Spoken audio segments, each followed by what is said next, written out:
a lot of the time people just don't know what the arguments are. They don't understand the issue.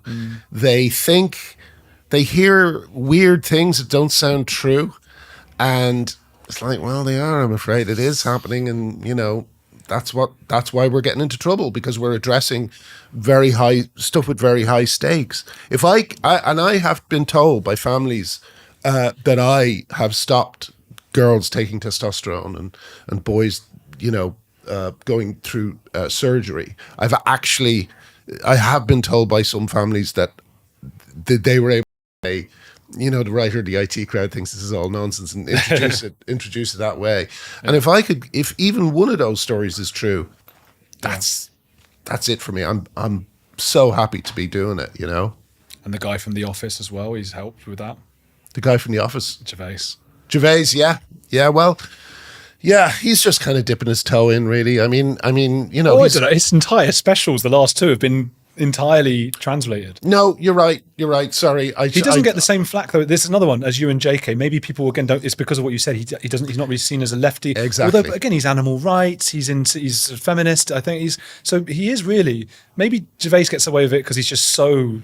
I don't know. I have a joke where I say, you never go to a poker room and hear someone say, Harry got misgendered, There's a certain group of people who just don't give a fuck, and they're not affected by this stuff. The people who are damaged by this are the very people you want to protect. Social workers, NHS workers, female comedians. These are the people you want to protect, but they're the ones who get hurt by it, I can tell have you heard the phrase peaked? Do you know peaked? No, what was that? That's a kind of good sign that you haven't been peaked, because what we call being peaked is the moment where you realize how bad this is and how high the stakes are. Like red pilled. Yeah, I guess that's the version of that. Yeah, but we call it peak trans. You hit peak trans. And it's like when you just suddenly, and once you've been peaked, you can't really go back. And it's kind of a lucky thing for you that you're not peaked, because I think if you were peaked, you would be doing these interviews all day. Yeah. Well, the thing is, you can only care about so much, can't you? Otherwise it would be like, I'd be going, but the trans thing. And then what about, is Bill Gates putting things in the water? Maybe, I don't know. No, my decision was to focus on it because no one else was. Or when I say no one else, there's lots of brilliant women who are obviously, and organizations that are fighting it. But there was no one who had the kind of level of, I started talking about this before JK Rowling came out. So there was no one who had the same platform or access to a large amount of people. And I thought my celebrity would help get the word out and stuff. So, I think it's so important that I won't stop talking about it until more people start talking about it. Yeah. Then I'll feel I can relax a little bit, Did it just dry work up for you? Sure. I mean, I just can't be guaranteed of any work because, a producer might phone and say, love you to write on this. And as soon as one person in the post room says, oh, he's a bigot, then they go, who is he? And they panic and they get rid of you. So, the only way I could fight this was by growing awareness of the issue, so that if I ever do get work and the post boy says he's a bigot, someone can go, well, actually, no, he's trying to do this and this and this and blah, blah, blah. So, it's been dry, but luckily Substack has been a lifesaver, For so many people. Yeah. Oh, God bless Substack. Yeah. I mean, they put me on an adults only list, so I wasn't getting in search results. Sounds like you're sending nudies or something. I know. It's like they, and then, when they're caught, they're like, oh, it was a mistake. But, it's hard to know, really. Yeah. I feel like I want to do that BBC thing of there are other paid for members pages as well as Substack, such as Locals and stuff from Patreon. Right. Yes. But Substack has just got a nice, elegant interface. It reads, everything looks very professional. Yeah. It's a nice little platform. I really love it. I got into Locals. That's my one now. Okay. Because you can still do the newsletters, but you can do video live streams as well. Talk to your people. They can How many people do you get to on that? I've got 10,000. Okay. 10,000 there. Only started it last month. Okay. And they don't all pay though. It's only like if 10,000 paid $5 a month or something, it'd be all right. Yeah. That would be really nice. But was there? I'm just suddenly in my mind now. I didn't actually watch the IT Crowd. I watched Father Ted. I loved it. I didn't not love IT Crowd. It's just I was at that age when I was like out and about then. Sure. I wasn't watching TV anymore. You know, when you're in your 20s. Yeah. Was there an episode to do with trans? I remember hearing somebody who said, "Oh, we shouldn't have done that." Who said that? Oh, it might have been Matt Berry. I think it was Matt Berry. Yeah, one of the things they like to do is when they're speaking to someone like Matt, they like to throw in that question and get people who I've worked with to turn me in, so to speak. Matt actually rang just after the interview appeared and apologized. Did he? Yeah. So I was really thankful to him for that. Wow. But funnily enough, that whole episode where Matt falls in love with a trans woman is based on a true story. You may not even remember him. Des Lynam? Moustache. Yeah. Pundit. Des Lynam, apparently. Is he about anymore? I'm not sure if he's dead or what. I think he's around then. But the story goes that he was having dinner with this trans woman. She put this in her biography. She said, at one point, I used to be a man. And Des apparently went, I don't care. Just kept eating. And we were always so impressed by that we thought, I never forgot it. And when Matt Berry came along, I thought that'd be a funny thing to base an episode on.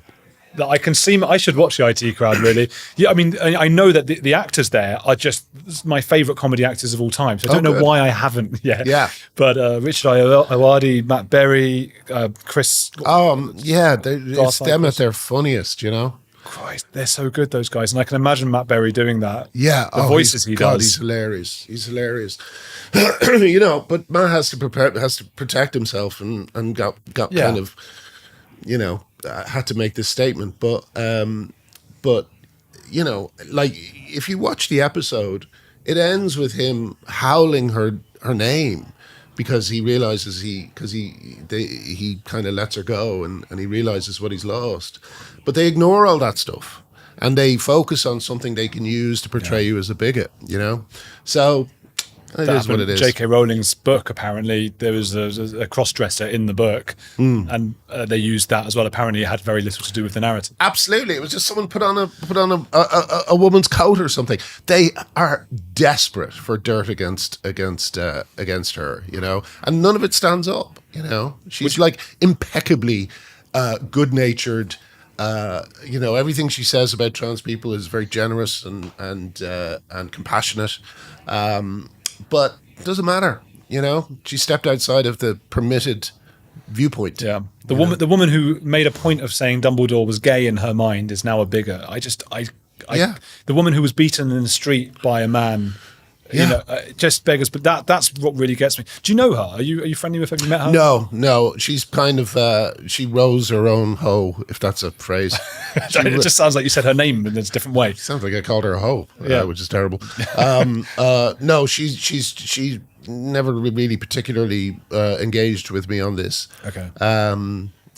Yeah, I think she probably sees it as a woman's issue and wants to sure. Women. She wants to keep it pure. I think it's probably wise, because it means that my thing is I refuse to be told how to speak about this issue because I'm very secure in my stance. So I, like something like Sam Smith, his pronouns that being they them. I will laugh about that for days. I've got a problem with Sam Smith actually because I really hate the thing is, there is unfortunately a wrong stereotype about gay people in the gay community, that used to come about that they were into children and, and that's horrible. But then you've got someone like him who does not represent the LGBT community or whatever it might be, who goes around wearing like Teletubbies on his knees and children's things all over him. He's got a tattoo of a young boy looking in the mirror wearing underpants. Like, who is that for, if not for children to find your body in some way?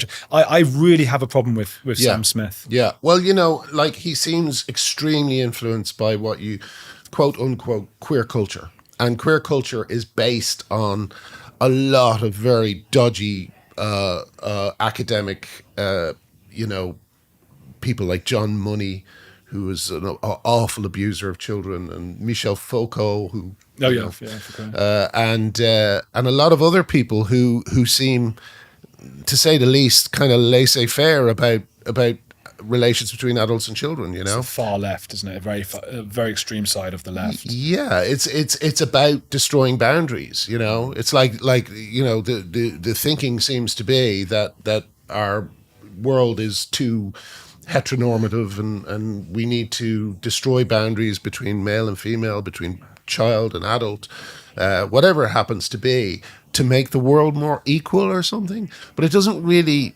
actually add up in the end. It falls apart consistently when it knocks up against reality.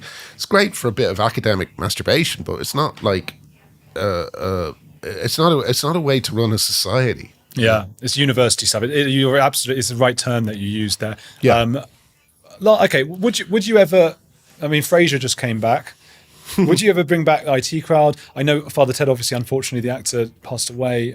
Yeah, but I wrote a musical and they're just sitting on it. You know? Oh, that's right. Of course you did. Yeah, songs by Neil Hannon. There's got to be a TV channel, though. If you did a TV, you know, in America, it's got to be like a Fox thing that would take it. No, they're sitting on it. They just refuse to let me have the rights to, you know, to make it. They're just sitting on it. It's like preemptive cultural vandalism, you know?